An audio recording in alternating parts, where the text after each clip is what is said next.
Today marks 2 years since the attack on the U.S. Capitol.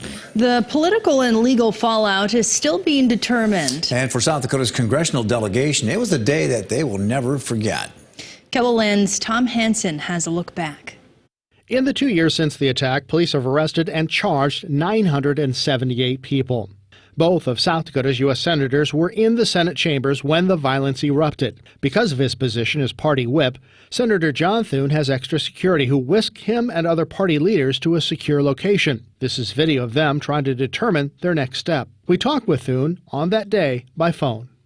Planning to go back in about an hour and finish up the work. So, we're not going to let a bunch of thugs stop our democracy from doing the things that the people sent us here to do. So, Thune's staff, many of them from South Dakota, were in contact with their boss. in my office in the Capitol, the door is very sturdy and well locked, and so a lot of my staff was in there, but people were screaming and pounding on the doors and trying to get in. And Senator Mike Round said he was one of the last senators to leave the chambers and help staffers carry the boxes with the Electoral College votes to a secure location. We had armed guards inside the chambers. We could hear windows breaking on the outside. We could hear people yelling.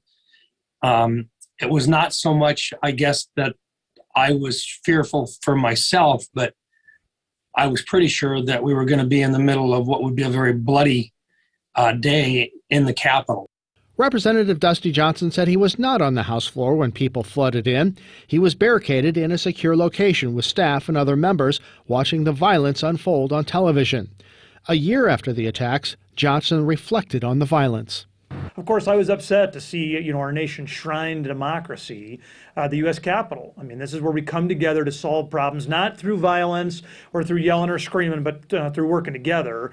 To see that under attack, see that as part of a riot, that was hard to watch.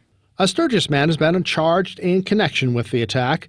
According to the FBI and photos, James Hafner allegedly helped break down barricades near the Capitol and sprayed an aerosol substance towards U.S. Capitol Police who were trying to guard the Capitol doors. He hasn't been on trial yet, but is still expected to be prosecuted. Tom Hansen, Kelo News. Roughly 350 people have been sentenced for their roles in the violence at the U.S. Capitol. The longest prison term is 10 years for a man who attacked a Metro police officer.